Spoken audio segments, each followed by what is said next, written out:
Welcome to the Wired to Hunt podcast, your guide to the whitetail woods. Presented by First Light, creating proven, versatile hunting apparel for the stand, saddle, or blind. First Light, go farther, stay longer. And now, your host, Mark Kenyon. Welcome to the Wired to Hunt podcast. I'm your guest host, Tony Peterson, and today I'm speaking to Adam Moore about scouting down south.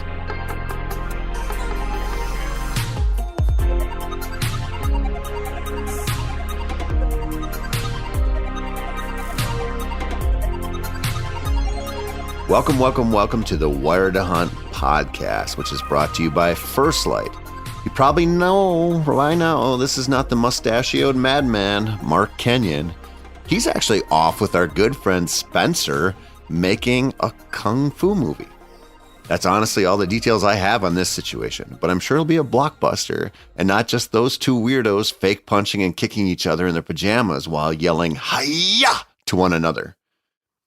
Anyway, I have a special treat for all you whitetail hunters who say acorn, Clay Newcomb style, versus acorn, which is the proper pronunciation.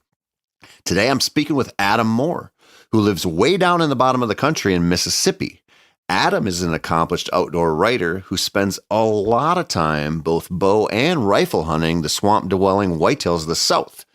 I had a blast talking with him and hearing about his scouting strategies and how he deals with the challenges of being a southern whitetail hunter. And I think you're going to love listening to his advice. Adam, how you doing, buddy? Good. Great to be here, Tony. Thanks. Are you still a little sad that old Cormac McCarthy finally bit the dust on us after 89 years and his crazy journey as a writer? Yeah, I actually wasn't sure how to feel about it at the time when I heard. I mean, obviously it was like a blow, but I don't know him personally, but at the same time, this was also the guy who is probably the reason I ended up, studying English in college and even had an interest in reading it all. Is your favorite author? Yeah. Yeah, me too. Yeah. I just finished his The Passenger actually a couple weeks ago. And was just thinking about that. And then another book I'd read of his, Suttree, that I read this summer too. And it was pretty cool because, he's writing about places that are like an hour away from me here in Mississippi. And he actually mentions Hattiesburg in the book. And I was like, you know what? That's pretty cool. Yeah, he can really dial in a location, man. I mean, that guy, and if anybody listening to this who's like, who the hell are you guys talking about? This is the author of No Country for Old Men. This is the author of The Road. Those are the most famous works, probably because they're just known as they turned into movies. But he has written some amazing books in kind of unlikely locations. A lot of American Southwest, and like Adam just said, some of the southern places. The latest one down in New Orleans. Just such a badass writer. And what I didn't realize about it, when I found out that he passed away, a bunch of people texted me, and I started looking around. So he was 89 when he passed away. He didn't even really start getting any recognition as a writer till he was in his 60s. Yeah, it's pretty wild. I mean, and I think Blood Meridians is the one really that put him on the map. But a lot of his early works that don't get mentioned a lot of those Appalachian books, man, they're just as messed up. Dude, so brutal. But also eerily true to, I guess, humanity or whatever. Yeah, he has a gift, or had a gift, man, and it's I think it's crazy to see somebody who has kind of ascended to that level, right? I mean, there's his name is in the same sentence as Faulkner and some of these dudes who changed the entire course of, the literary course, basically. But he was 3/4 of the way through his life, or 2/3 of the way through his life, before he even got any recognition. I'm like, man, there's still hope. There's still hope for all of us. I have 30 years, so I'm good. Yeah. Do you think, I know we're going to get to scouting here in a second. Do you think Blood Meridian's ever going to actually get made into a movie? Because he was working on the screenplay. when he passed away, and I think about that book and the characters in it. I'm like, man, that's a heavy lift to turn that into a movie. Yeah, well, I think just the fact that he was having to work on a screenplay that hasn't been done effectively by numerous people, or it hasn't even been approached by numerous people, is like pretty telling. I think if it is, it's gonna. I'm not optimistic about it if I'm it not makes it either. to the screen, because a lot of what makes that book so good or that drives it is stuff that's not going to make it good in the box office. Yeah.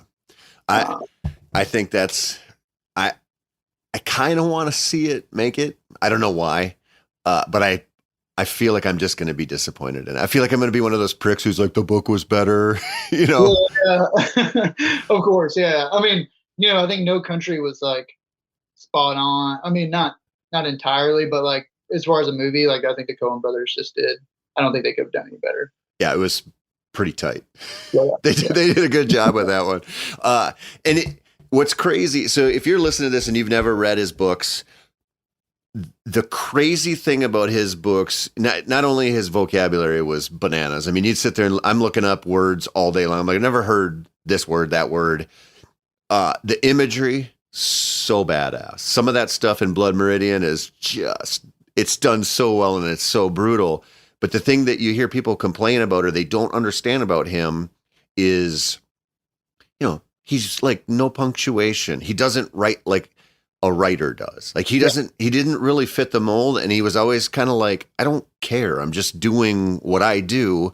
And you're not losing anything in his process. The way he does it, he's so good, you still get everything out of it. And I always think about that in everything. And you look at hunting, and I just spent a lot of time with Andy May, and Andy May has such a process. He's such a student of the game, and his process is quite a bit different than mine and quite a bit different than a lot of different people. And you go, it doesn't really matter, man. Like his results are they're so good that it doesn't matter. And I look at this and I go, this is why it's so important to expose yourself to so many different voices. And, maybe you want to be a bed hunting expert like some of the guys out there, or maybe you want to just fly through every hunting area like somebody else or whatever. And that's one of the reasons I wanted to get you on here, because one of the holes in my game that you Southern fellas point out to me a lot is we don't talk to Southern deer hunters enough. And I fully like, you're right. I hear you. It happens where you kind of see the whitetail world through your own eyes and your own experience. And it's kind of hard to step outside the box, but I know when you do, you learn stuff. And that's why I'm so excited to have you on, because anybody who's listening to you talk can tell you don't speak like I do. And there's a reason for that, right? That's right. Yeah. Where are you living at? So I live in Hattiesburg, Mississippi. So if anybody's familiar with that, it's Brett Favre country. So I'm about an hour from the coast. They call it the hub city because, just about in any direction, there's kind of a different city. So we've got New Orleans, which is southwest of here, obviously. We got the Gulf Coast, and then, Mobile, Alabama, Birmingham, Jackson. So they call Hattiesburg the hub city. So it's really almost a tropical-like climate. Rains here almost every day. You can bet during the summer, like it's going to rain here. It doesn't get, as far as cold temps go, it's going to be, a shocker for, all you Midwest guys or people who are, live in Minnesota, whatever. Our cold days are probably like, walk in the parks for y'all. So, well, what is a cold day for you guys? So, so an average cold day, highs in the upper 40s, not even maybe it freezing at night. There are the occasional days we'll get, a few a year where we might get a day or two in the single digits, but it's not uncommon to be wearing shorts and flip flops on Christmas Day either. And so during just like an average, let's just say an average bow hunt for you, what are you expecting for temps for that? 80s, the month of October. If we get an early cool snap, highs in the lower 70s, and then maybe the upper 50s, for lows. And I think those are pretty normal. Obviously, last year everyone was experiencing that kind of heat wave, that drought that we had, and we had some days that were in the lower 90s that first month. Do you guys get any mosquitoes down there? Oh my gosh, it's yeah, it's scent control when it comes to the early seasons. Like, yeah, you want to play your win right, but as far as like, after that, you just need to like spray her off or keep your thermocell on you and hope for the best. Yeah, there's only so much you can do in that department.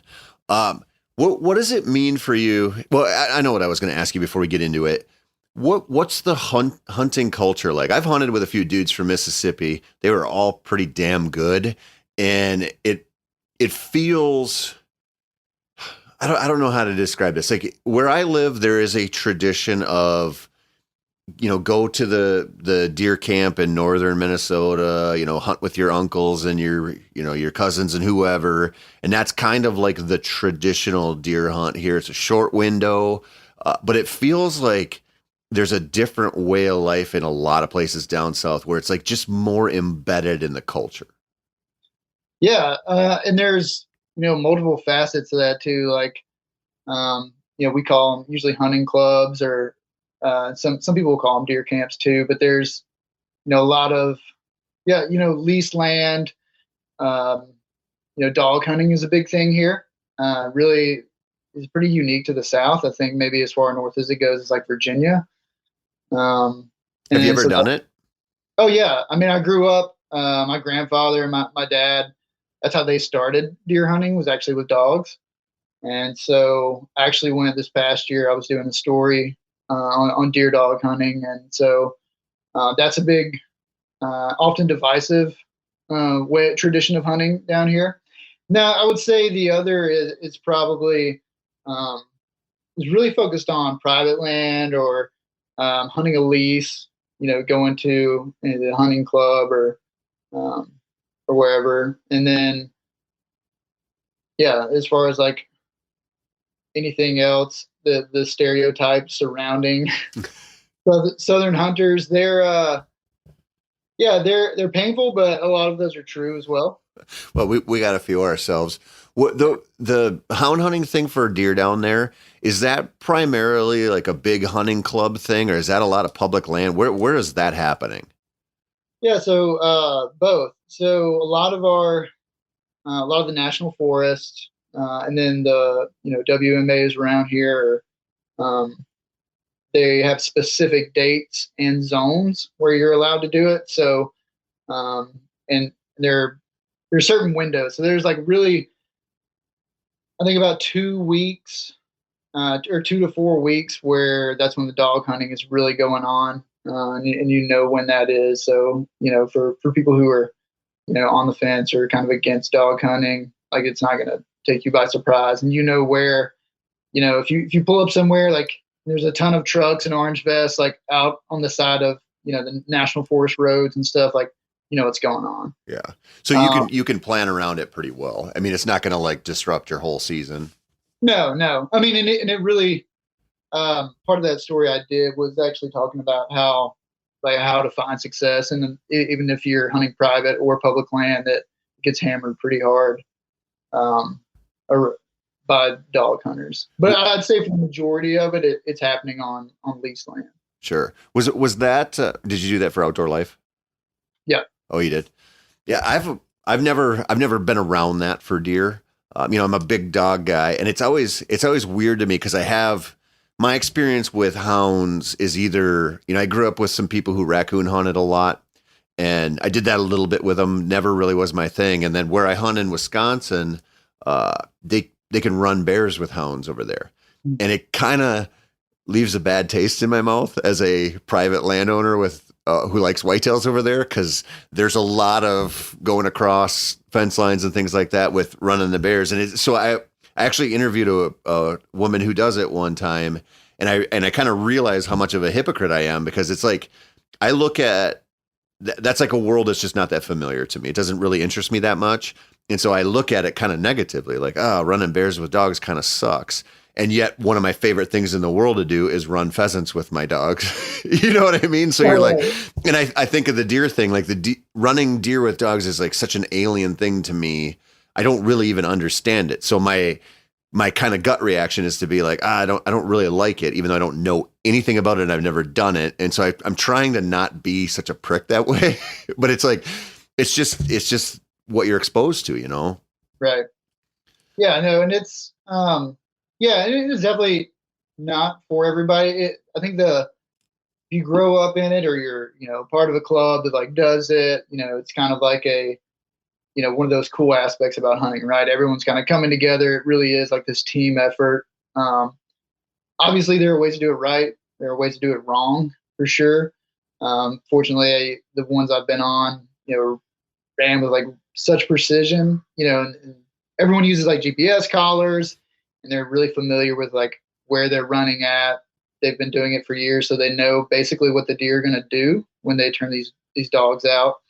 And like I was tagging along with a guy, and he's like, "Okay, we're going to turn the dogs out here. If we jump a deer, then they're going to run it this way, and if they break off here, then we're going to have to pick up the dogs." And like, sure enough, it was like unfolded just how he said, and like we were there, scooped the dogs off before they got in the road.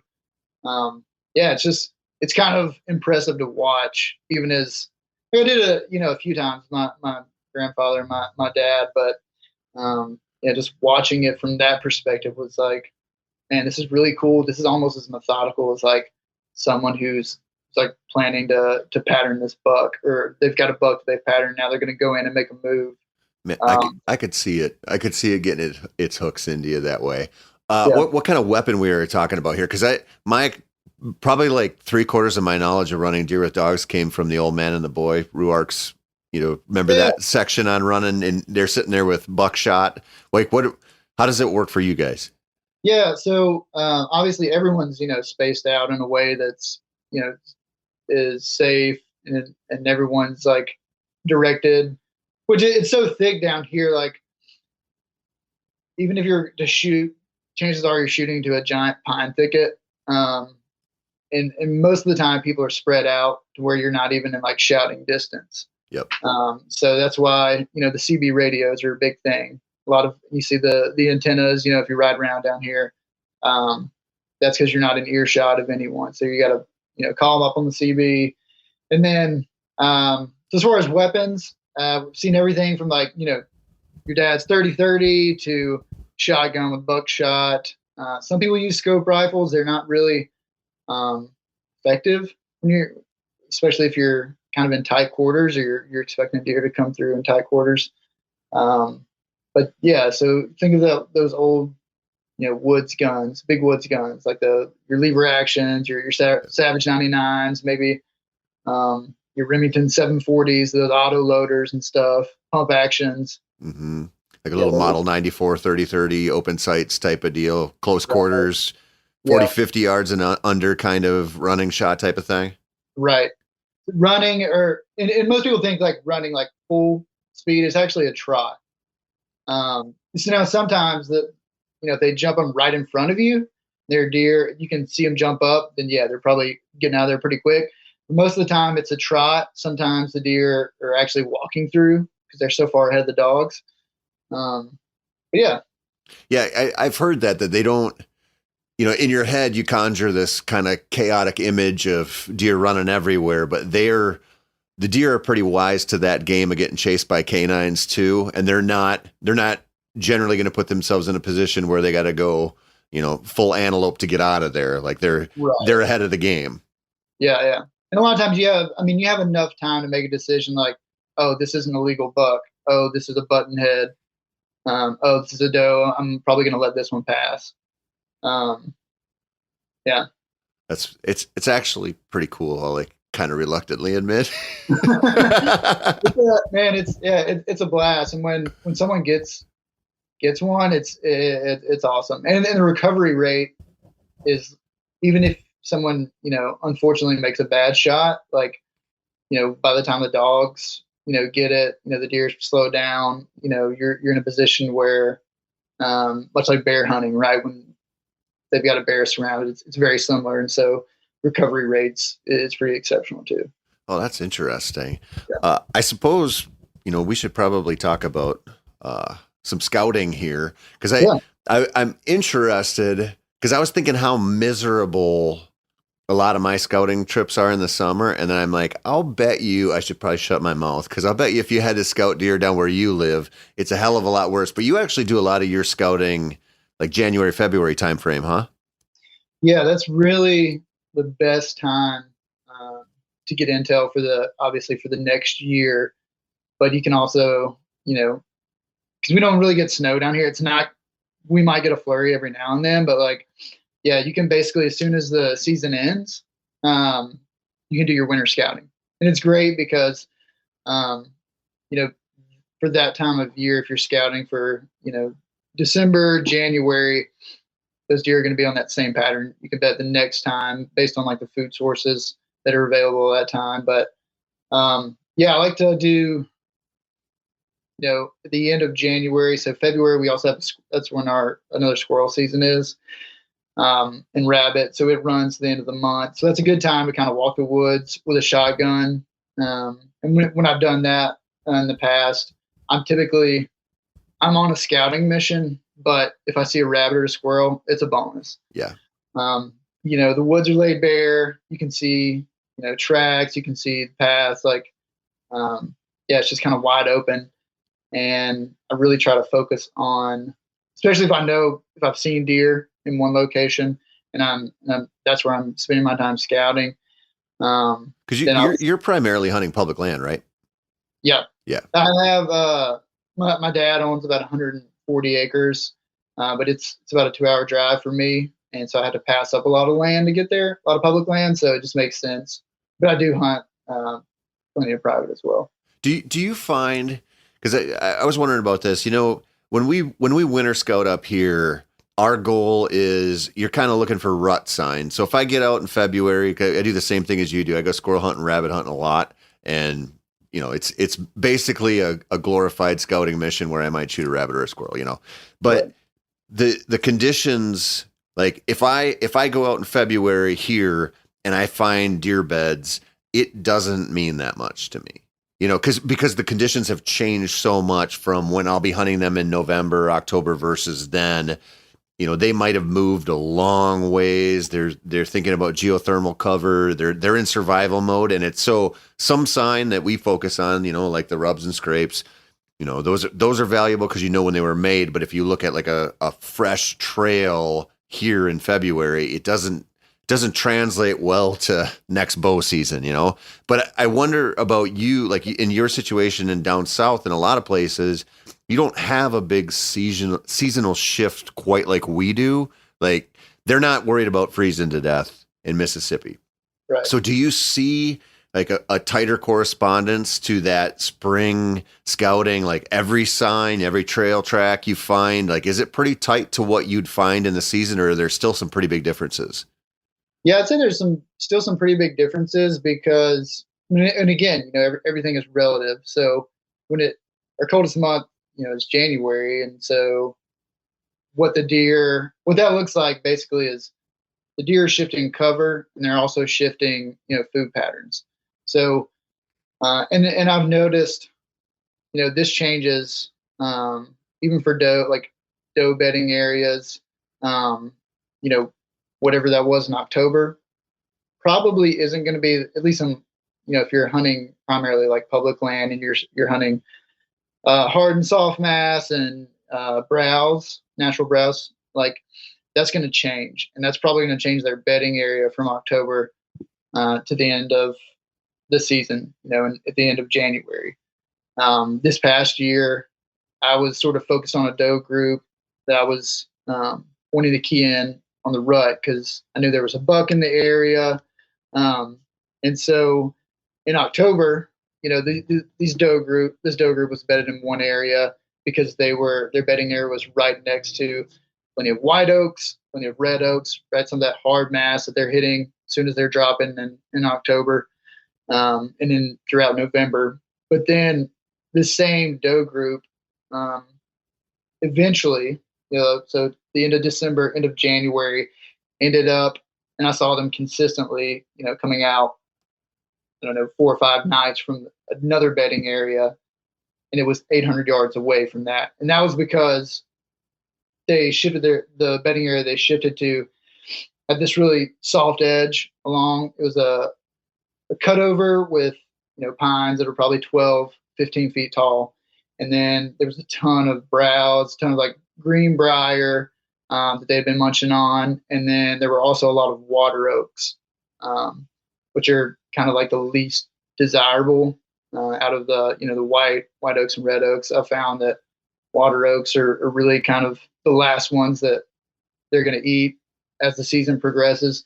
And so, yeah, it was just cool to see like how that shifted based on what their food source was at that time of year and what food was available to them. Those water oaks, is that a tannin thing as well? Like the difference between the white and the reds? Yeah. Yeah. So you actually have three options to play there. The whites first, then the reds, and then the water oaks.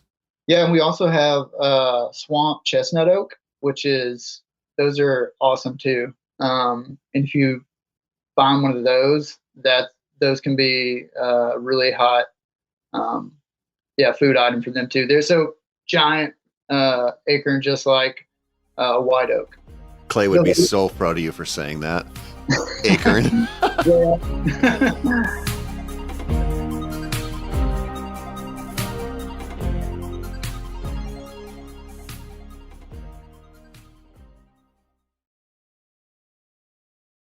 So are you primarily, I'm not getting a big destination food source vibe out of you. So you're primarily scouting hard mass, soft mass, and browse to key on, and then narrow it maybe down to doe group bedding based around food sources, and then play the buck game around that?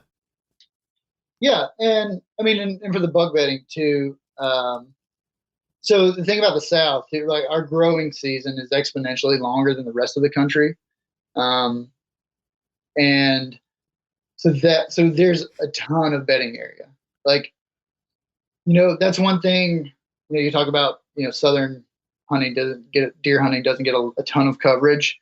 And that's one thing, I've noticed throughout the years, like the bedding that, a lot of Midwestern guys key in on, or, it just really wasn't applicable to the South because there's so much bedding. Just because it's so thick and everything's so green for so long, deer can bed and feed in the same place and really not have to move that far all day. Do you find because of that there's just looser patterns too? Yeah, it seems like they're looser patterns. I think it's just that when there's ample amount of coverage and big bucks don't have to leave cover, or they don't have to travel far to find the food, it seems like the deer aren't moving. But we know, like, MSU Deer Lab right up the road has done studies where it's like, no, these bucks are moving just like they move in the Midwest, just like they move in the Northeast. Like, they're just in cover, or you're just not in the right place. Yeah. Isn't it amazing how just levels of visibility color our entire experience around that, right? Like, and it was bad when we didn't have trail cameras and you had to actually lay eyes on them somehow. And now with trail cameras, it's gotten like exponentially worse, where it's like we just draw these conclusions based off these tiny little anecdotal pieces of evidence, like, well, they're all nocturnal, or they don't move through here. And then, when you keep talking about this, all I keep thinking in my head is big woods hunting. Like, it reminds me of that, where it's like, you're not going to pinpoint like a specific, bench on a bluff side and be like, he's going to bed there. There's a billion places for it. And then if there isn't that dreamy cornfield or soybean field, then you're like, now the pattern doesn't seem A to B because I can't watch it and there's not the consistency to it. So it's a totally different game than a lot of whitetail hunting. Yeah, no, it's very much like the big woods, because when you have so many bedding areas, and a lot of mistakes I see guys making is like they get a nice buck on camera and they're like, oh, well, he's bedding here. I know he's bedding here because I have him on camera, and all I need to do is like play the wind and set up here. The reality is, like, okay, he was bedded there that day, but there's also great bedding 400 yards away over here, or there's, to the south, there's like 200 yards away, there's even more bedding. And it's like, all that buck has to do is like travel through that and browse through that, and or be in one different location than when you expect him to be here. And it's like, oh, well, somebody killed him, he's gone nocturnal. So yeah, it is a lot like big woods hunting but on a much smaller scale. Well, and it's pretty flat too, right? Yeah, that's another thing that can be frustrating, right? It's really flat in a lot of places. So, looking for those, awesome topographical features, like, oh, like here's a saddle, I know he's going to be here, or here's a ridge system. Not to say we don't have those, like we definitely have those. But the way deer are traveling or utilizing those can be a lot different because of the bedding. It's like they're not going to bed on the end of a bald ridge when there's a pine thicket 300 yards away from that, and they can get to the food source and still have the wind at their back. Yep. and feel comfortable with it. Yeah, I think just generally speaking, the thicker it gets, the flatter it gets, the harder it gets. Like you talk about playing wind and patterning deer. I mean, I never really realized this until I started hunting a lot of big wood stuff, because I grew up hunting bluff country, like, and I didn't understand the advantage you have in figuring out deer movement when there's a lot of like up and down terrain. And then when it starts to get flatter, it's like not even just like bedding, not just travel, like there's a whole different ball game you have to play where they don't have to go through here from point A to B, and they can easily get downwind to you. And if they figure out that you might be there, they will get downwind to you. And it changes the entire game by a lot. Yeah, it does. And I think that's what makes, a lot of advice you hear from the industry, it's almost like this blanket statement for deer hunting, like, oh, just find the funnel. And it's like, okay, well, what if your funnel is like this wide? And obviously, and that's the key though. Like you can still find those places. It's just keying in on sign. It is keying in on, if there is slight topographical features that might not, pop up on X or something, like it's getting in there, getting boots on the ground and finding, those things that aren't going to show up on the map. Like this past year, I was kind of just speed scouting a place in the middle of the season. I was still hunting. The wind was kind of squirrely this day. So I was like, well, I'm going to kind of play conservative, just use this as a scouting day. There was an area I'd been wanting to check out. It was kind of downwind of some bedding between, and there's a little strip of timber between it and a creek. And so I just want to get in there and check it out. So I was still hunting through there during gun season and didn't show up on the map at all. But there was just this, I don't even know what you would call it. It was like maybe 4 feet tall. It was like a mini ridge just jutting out from this cutover. And I was like, I'm going to go check that out. I bet there's a scrape on it. And I went and checked it out. And there's just this massive community scrape on it. And this was, during our rut. This was in near the end of December. Fresh scrape, community scrape. A buck had worked it that morning. The branch was broken. There was dirt in the leaves. I was like, okay, this is a hot sign. I'm just going to kind of set up downwind of this and see what happens. And sure enough, like a buck we have antler restriction here, and I couldn't tell if this buck was, he was a borderline. But sure enough, he came downwind of that, and I just kind of watched him check out that scrape and then move on. Yeah, isn't it wild how even, I mean, the rules do apply. It's just different. When you talk about like a 4-foot rise, there's so many places where that wouldn't even, like, right. It wouldn't even register. And then once you get into flat country, it's a whole different thing. And they're still using terrain features that way. I wanted to ask you, so while you're out there scouting, because I've found that too, where the traditional advice on like get on that terrain trap, that pinch point, that funnel, whatever, the flatter it gets, the harder it is to find. Usually that corresponds with a lot of swamps and a lot of water. And you're talking about getting rain every day. And the one thing that I started to find when I started hunting more of that was, I don't have like just this badass like saddle that's got, a bluff side saddle or something that's going to force movement. But I started to find little higher ground going between swamp to swamp or, hardwood to hardwood, something just to work with. And it was usually tied to a water feature. Like they're going to go through here because it's easier than swimming or going through the mud straight across. Do you find that? Yeah, absolutely. So in relation to water, so I was hunting this one area last year, new area, and basically is where the creek was making a almost a complete U. And so in a lot of those places, right, the creek, when it does get high, it's kind of washing out those sides or exposing some of it and just kind of forms a natural creek crossing. So I will look for those. And then really a lot of success I've had has been like just getting boots on the ground because a lot of those things don't show up. And one in particular I found last year, and it didn't even show up, like, was this steep embankment.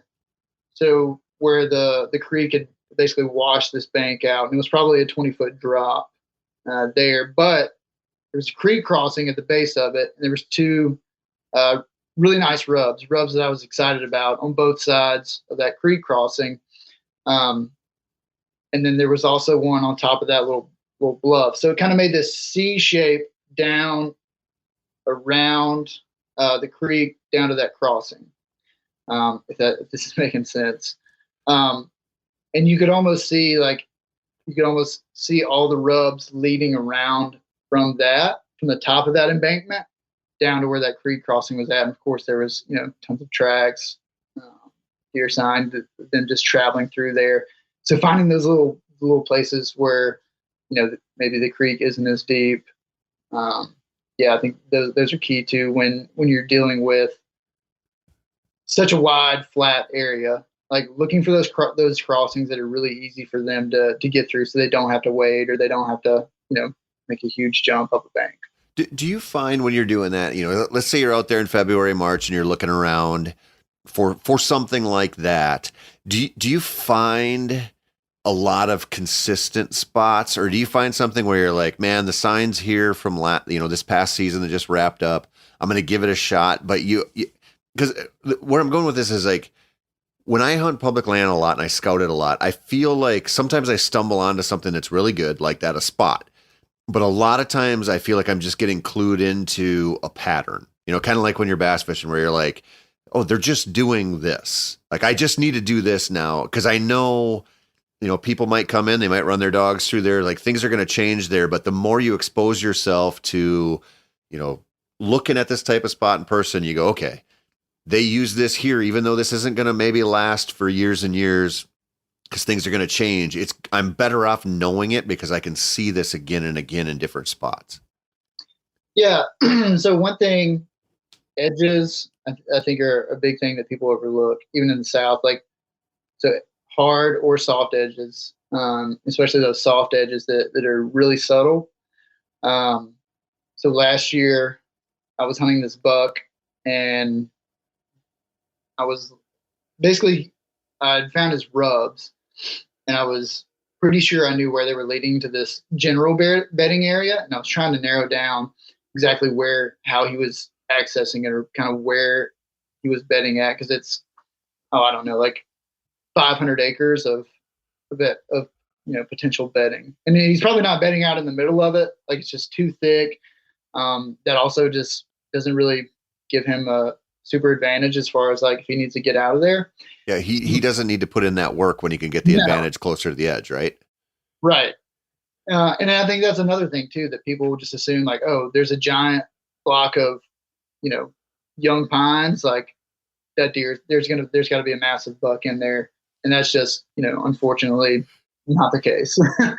He's not diving off in the middle of there. But so anyway, I was hunting this area, found his rubs, was trying to, backtrack it back to the bedding.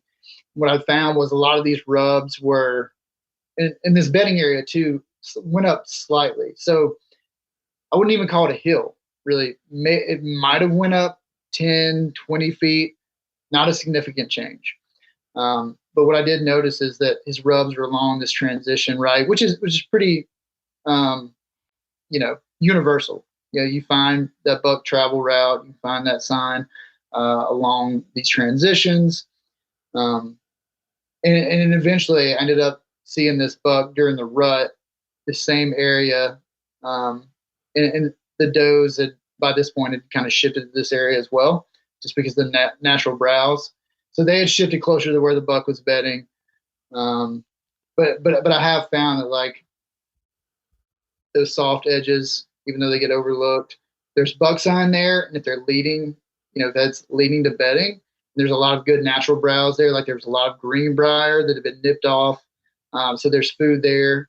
When he's staging before he's going out into the woods, the big open woods. He's not going to be there in shooting light, but that browse area, that's kind of where I saw him at. Well, let's talk about that a little bit, because soft edges don't get a lot of love, and like you kind of just laid out there is they connect something to something typically. Right. So they're kind of a natural travel route with some cover, keep you hidden. They almost always offer some kind of browse that you might not find in that nice big open woods, or that woods you'd want to turkey hunt through or whatever. And it's not so thick that it kind of sucks to be there. So it has all these different advantages, and they're just not something that a lot of people are going to focus on. So give me an example when you're down there, whether you're winter scouting or you're sneaking through, bow hunting, rifle hunting, whatever. What's a scenario where you'd find a soft edge? Like what creates it for you down there?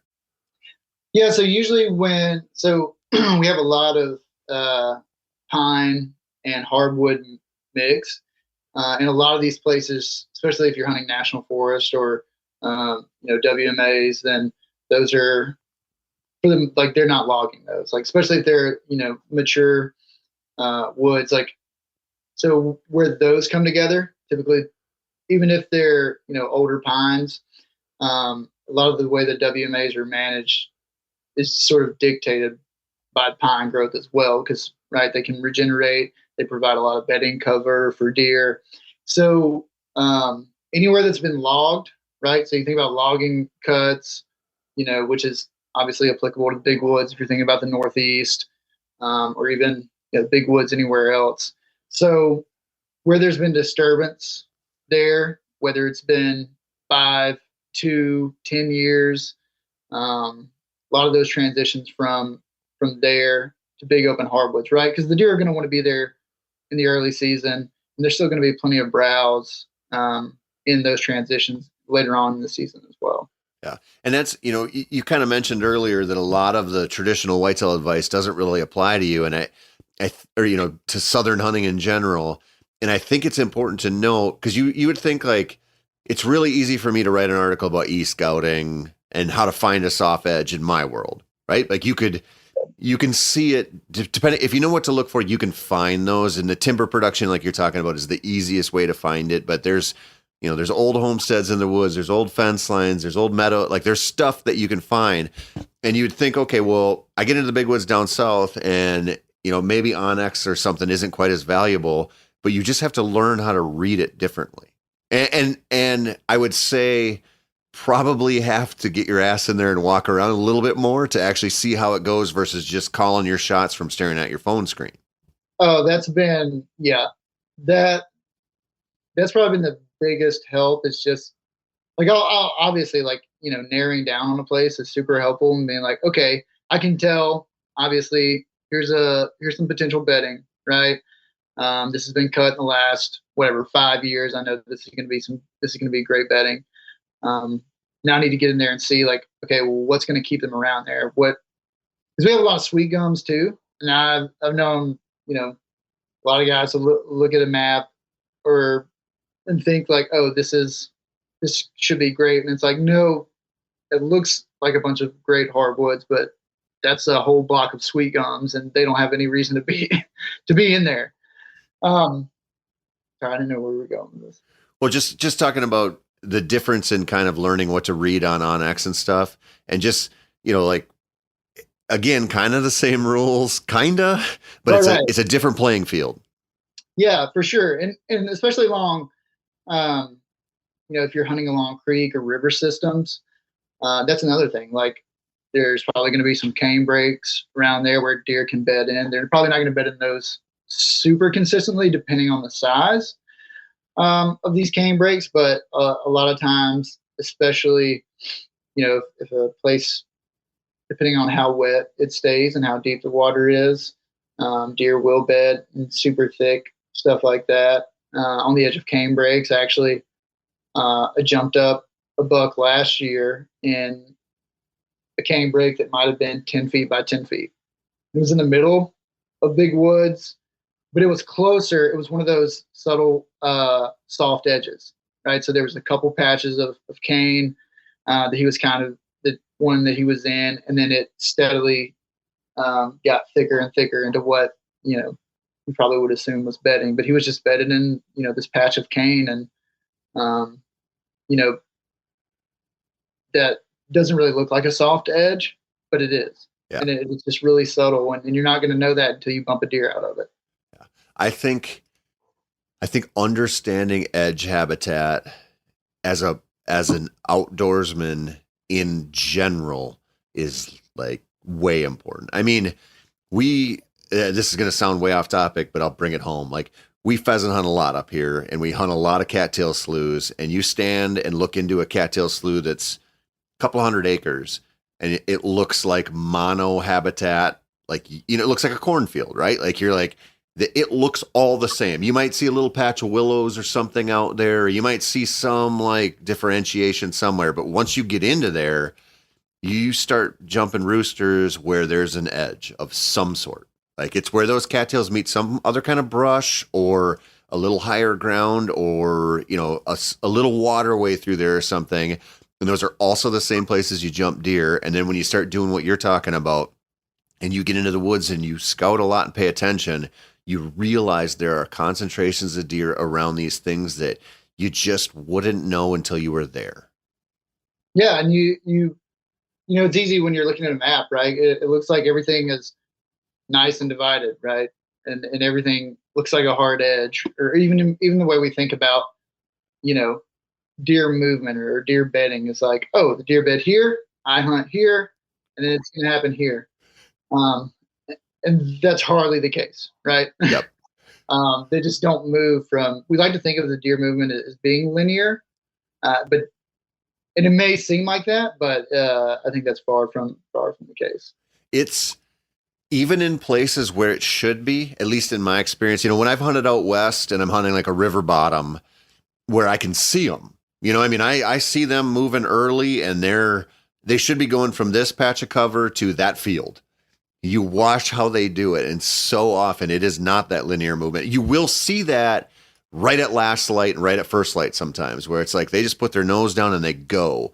But most of the time where they're killable isn't where they're taking that route. That's a during dark type of thing a lot of times. Yeah. And I'll hunt my dad and I, we plant food plots at his place, and, we'll hunt those. But when all you see is deer coming into the food plot, you think, oh, well, the deer just came from bedding here. And it's like, yeah, you didn't see that deer cross come up to the creek, feed along the edge of it, clip some of this green briar, and then dip down. Maybe they like made a movement back up this way to get the wind where they came out at the food plot. You don't see that. No, because you're just literally not witnessing it. Yeah. So I want to switch gears a second here. Do you do any summer scouting down there? Yeah, I'll do not a ton. I do a couple, especially if I want to check out new places, just to kind of get boots on the ground and see what's there. Because if it looks like, if it's got one bedding, it's got good access, I can get in there and I know there's I can see a ton of white oaks around. If I can see that there's good browse, then I kind of make a note, whether mentally or on X, and make that note know, like, hey, I should come back here and check this out. Or I might get in there. Like last year, I wanted to check this place out because access to it was very limited as far as like other hunters would go or what they would be willing to do. And I was like, oh, this should be a great place, you know, and got in there, and that just wasn't the case. Um, so I'll use for summer scouting. That's kind of my approach to it. It's like, hey, is this going to be a good option that I need to check out again? So it's not really an in-depth, and it's also just so thick. We have a ton of snakes down here, and it's just, you know, screaming hot. So it's cool, but it gets old quick too.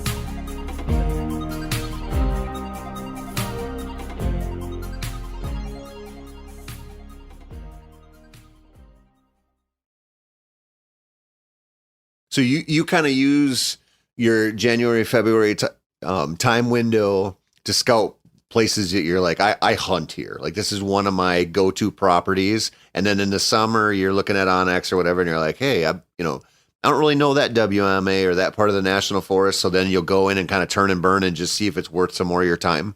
Right. Do you run trail cameras down there at all? Not on the public land. We do some. My dad's place that we hunt. It just doesn't really. I found that the hot sign is just way more useful than trying to fumble with cameras. Because you feel like you're sort of working on old information all the time. That, and I do a lot of still hunting anyway, so I'm trying to. I'm on the move, and especially when the rut kicks in, like I feel like that is where a lot of people get, you know, fall into a trap. It's like, oh, this is the data I've got from the camera. Well, that's cool if you saw this buck here 2 days ago, but he might not be here. Yeah. He could be 500 yards away. You know, he could be half a mile away. And I've just found that, you know, if you're hunting public land, it's just a lot easier if, you know, you do the work yourself. Yeah. I love trail cameras on private land. I don't use them on public. I like almost never, because I just feel like it's not the right tool for the job for what I'm doing anyway. What's the gun season down there? Because I know in a lot of places, you know, we talk about gun season up here. It might be a couple weeks or a month, depending on where you live. But I know in a lot of southern states, there's like a pretty prolonged, you know, rifle season in a lot of places that, you know, overlaps with the bow season. What are you dealing with down there? So our gun season, I think, kicks off. It's like November 18th. When does your bow season start? October 1st. We did get a 3-day velvet season last year, and it starts in September. I think it's like maybe the second or third week of September, but it's 3 days. So then your traditional bow season opens October 1, and then your gun season opens in like third week of November, something like that. Okay. And then, so, and depending on where you're hunting at, whether it's national forest or WMA, you know, there are primitive weapon seasons in there as well.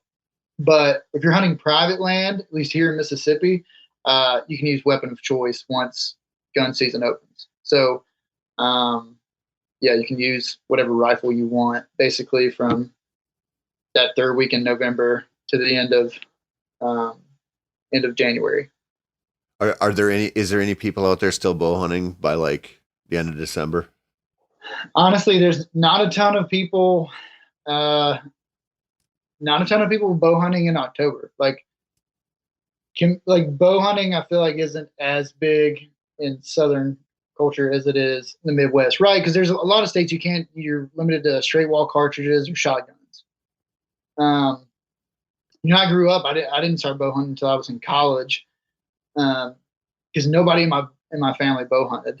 It was like, why are you going to hunt in October? It's hot. There's a ton of mosquitoes. Hunting's not going to get good until that first week of gun season anyway. And so, I'm telling you, the amount of bow hunters I've ran into hunting public land is right now is very little. Huh. And that, I mean, that's largely it's a function of the conditions, but it's also a function of having just a long available gun season. Yeah. I mean, and that's the idea. Like, a lot of people are like, well, why would I miss a chance at shooting a buck if I can take my rifle, which, if that's what you want to do, that's fine. But yeah, and because, I know a lot of Midwesterners talk about the October lull, right? Which is or isn't this thing. That's Kenyon's bullshit. That's not Yeah, mine. yeah. Well, in the South we have the October November lull, so we open at the same time. And it's just the deer are still moving. Just got to find them. But how does that affect your scouting? Knowing there's going to be 4 months of pressure on those deer, and 2.5 months or whatever that is going to be rifle hunters, and probably a lot of them kind of doing what you're doing, where they're still hunting because of the terrain and maybe not setting up and waiting on them as much as they would in other places. Does it affect your scouting at all? I mean, is that why you're so tuned into like the mast thing? Because you can follow it by, time frame of the season? Yeah, so it does a little bit. I mean, mainly what that affects is the places I'm going to spend time. So, if it's depending on where it's at, and so part of that scouting too is I'm looking for hunter activity as well. Like, has there been a lot of hunters here? Do I see a lot of trucks parked there as well? And in the past, I've had the privilege of to be able to hunt during the week a lot, which I've had great success with, as far as running into other hunters. It just, for whatever reasons, on Saturdays, it's a different story. But during the week, so that's one thing I try to shoot for. But as far as places I'm going to target to hunt, I'm thinking, all right, my access, how far away is it from the nearest parking lot? Is this a heavily pressured WMA? If it's not, then I can just about bet I'm not going to run into anybody. It's kind of crazy. I think that, especially, I just think the South is overlooked. I don't know why. I mean, we Mississippi, this state produces good bucks, on public land and private. You can shoot I'm not going to say you should hold out for a 150 class deer on public land, but the reality of you getting a shot at a nice buck is, it's a reality. There's just not a lot of pressure that I've found. Now there are places, right? I feel like the Delta, which is known for producing big bucks in the state, it gets pressured a lot. But also the public land you're dealing with out there it's a lot smaller. It's a lot more concentrated. Your access to places are also a lot easier. Whereas if you're dealing with a lot of national forest here in the central or even the northern and southern parts of the state, you might walk a mile or even half a mile and not worry about seeing a hunter. It's cool and pretty wild to think about at the same time. What I'm getting from you are a couple things that are they're lessons that everybody who's listening to this should pay attention to. You kind of alluded to this earlier, and I wanted to touch on it, and I kind of forgot. But when you mentioned there's bedding everywhere, that lesson is, look at where you hunt. What does the land have everywhere for the deer? Because that's not that important. So if you're, just as an example, if you went and hunted someplace in Iowa, food would be everywhere. And I'm not saying don't focus on food. I'm just saying the bedding would be more important there.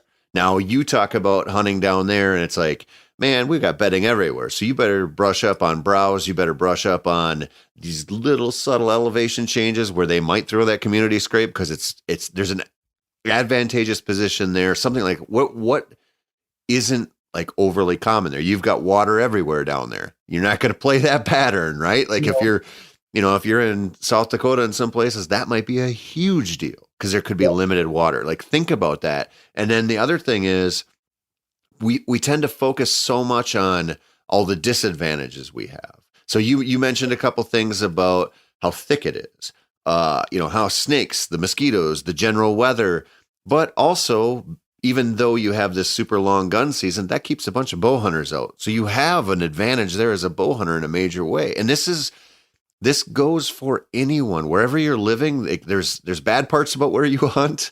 but you probably have some advantages that maybe you're not giving full credit to that could work, like you could work them.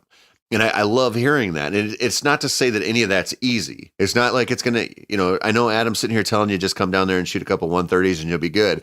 It's not so simple, but you do have advantages. And I think that's so cool about wherever you hunt. Yeah, absolutely. And I think one thing too, me and a buddy were joking this past year, just all the people we were listening to or talking on social media, it's like, mid-December, and it's like, well, deer season's over. That's it for this year. I guess we're going to start time flies or whatever now. And it's like, man, we haven't even hit the rut yet. Like we have a month and a half of great deer hunting that's about to hit. And it really is. It's cool. Like we don't have to deal with snow. I don't have to tie flies to pass the time. When winter gets here, it's like, no, this is like a great time to be in the woods. A rut, depending on where you're at in the state, it could be the first week of December.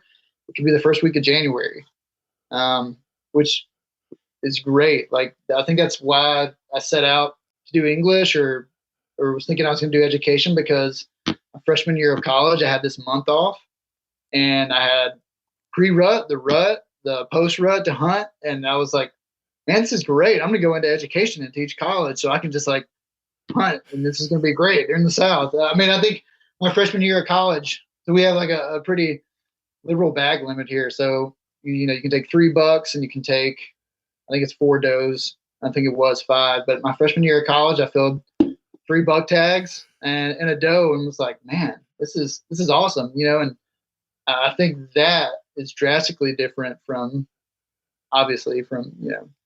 typical hunting industry stuff.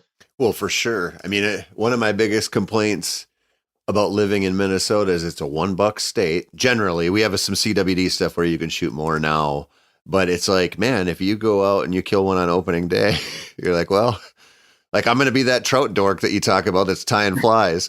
Like all those guys we work with out in Bozeman who are going to be mad at you for saying that. They're not going to let you in their drift boats.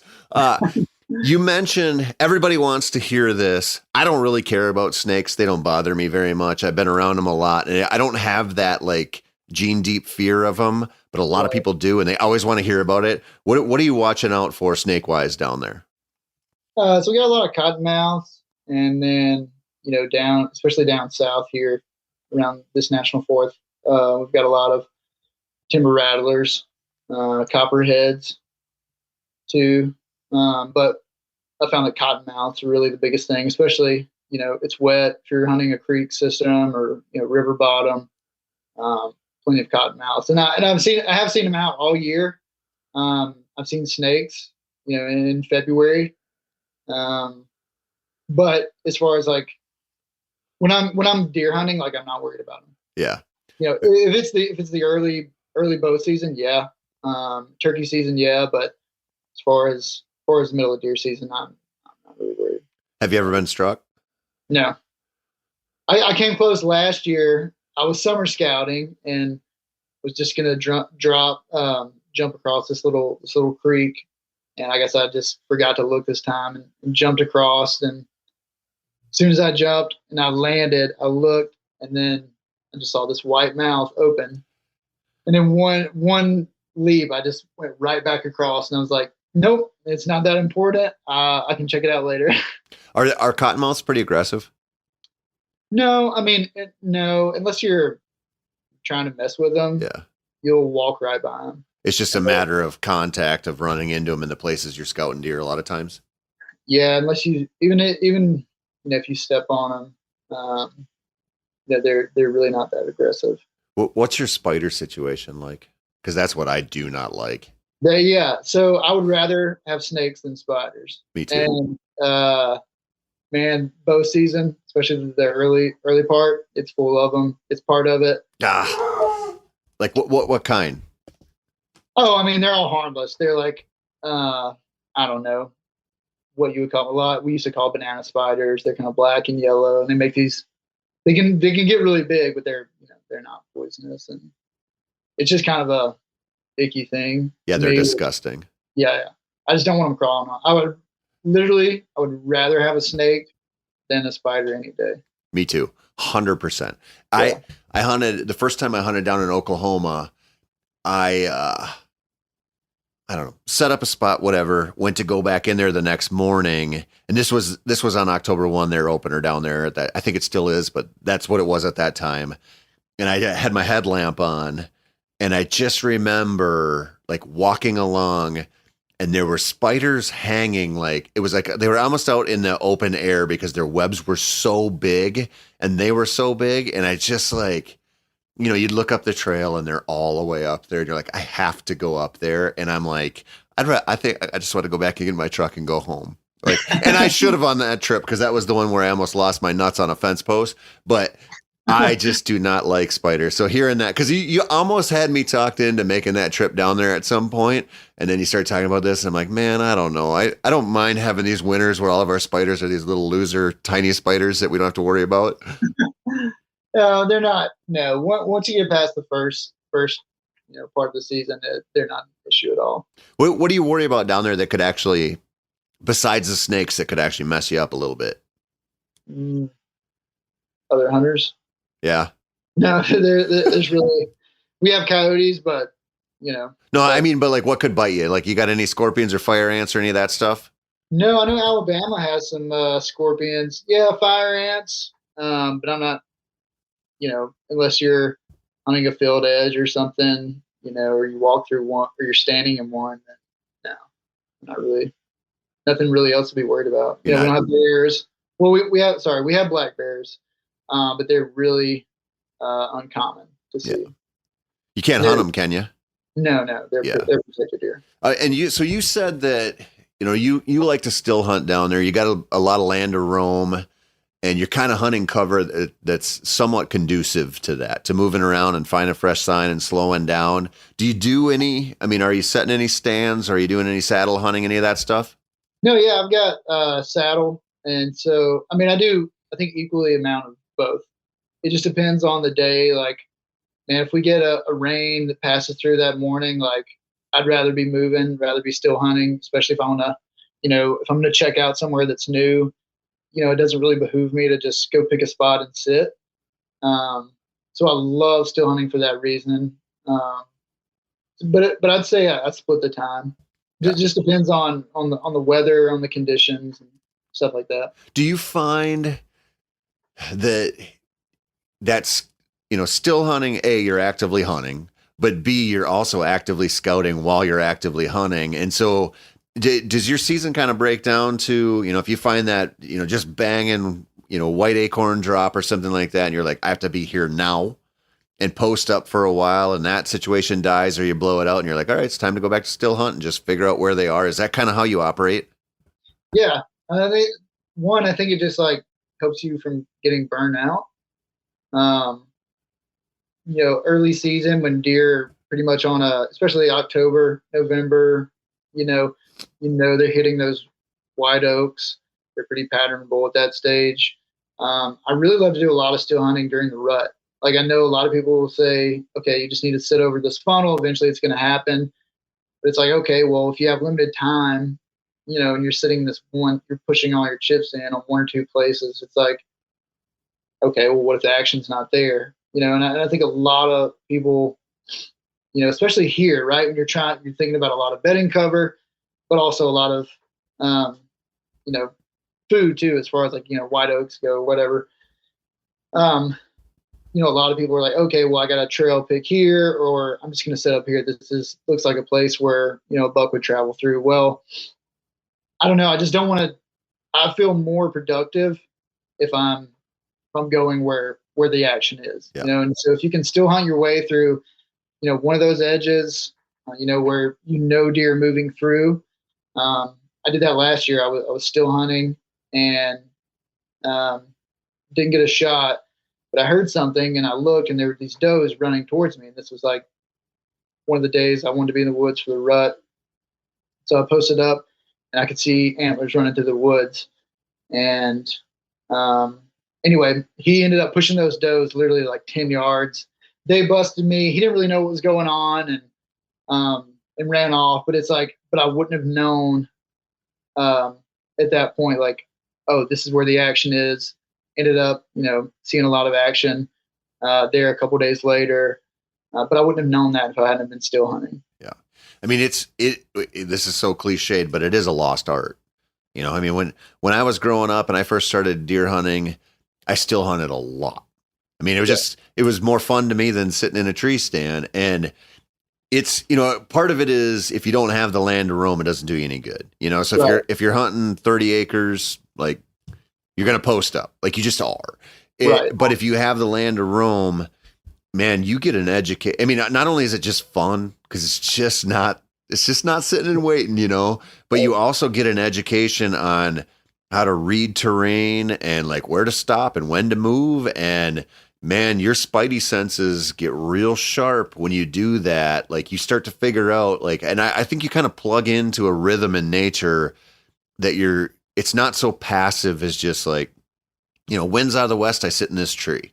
Like you're out there and now you got to peek down into this thing and like, oh, there's a bunch of sun blazing through here, so I'm going to work around it. And it's a kind of an immersive, different experience, and it can be so much fun.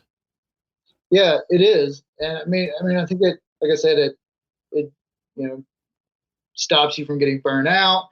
You actually see where the hot sign is. You see where the movement is, where it's going on. It also dispels a lot of those myths. Like, if you go somewhere and sit, you don't see deer. Well, it's like, oh, well, the rut's not happening. Maybe it's not going on right now. Maybe the deer aren't here. It's like, well, if you'd been still hunting, and you had walked, 300 more yards, it's like, oh, there's where the action's happening. So, I think a lot of times too, people will say, oh, they're locked down right now. Like, I promise there's some deer moving somewhere. But they got to move. Yeah, those blanket statements drive me crazy too. Like the lull or the lockdown, or like, oh, they're all nocturnal. Like all of them? Are you sure? A lot. That's why a lot of people, I talk to who live here their whole lives, probably only maybe they've hunted public land, maybe they haven't, but it always gets trashed. I'm like, you can trash it if you want, but I see plenty of deer moving plenty of daylight on public land, and they're there. Yep. What are the antler point restrictions? What's the restriction down there? So I think it's 4 on one side in some places it's a 10-inch inside spread. Some places it's 15. Mm-hmm. Just depends where you're at. Yeah. So I think the Delta, obviously they have a little bit, I think it has to have I can't remember the main inch, main beam length. But yeah, so I mean, you come to Mississippi, you can, you're going to get a shot. If you're going to shoot a buck, like it's going to be, a decent buck. Yeah. I was just trying to figure out what the smallest deer I could shoot if I came down there would be. Yeah. 10-inch main beam. I can handle that. Yeah. Maybe it's 12-inch main beam, 10-inch inside spread. Yeah. Something like that. Adam, we're out of time, man. You're out there writing for a bunch of places. You're going to have some stuff coming up here for Meat Eater and Outdoor Life, and who else? Do some writing at Gear Junkie. I've got a piece coming out, Game and Fish Mag. I think later this fall. So, awesome. Yeah. Awesome. Well, I appreciate it, buddy. This has been a lot of fun, man. Hey, you too. Thanks, Tony. That's it for this week, folks. Be sure to tune in next week for more whitetail goodness. This has been the Wired to Hunt podcast, and I'm your guest host, Tony Peterson. As always, thank you so much for listening. And if you're looking for some more whitetail content, you can head over to themeateater.com, and you'll see episodes of the Buck Truck that those boys from The Element put together. You can read articles by myself and Mark and Alex Gilstrom and Bo Martonic and a whole bunch of whitetail addicts. All kinds of good information there. So head on over there if you want more whitetail content.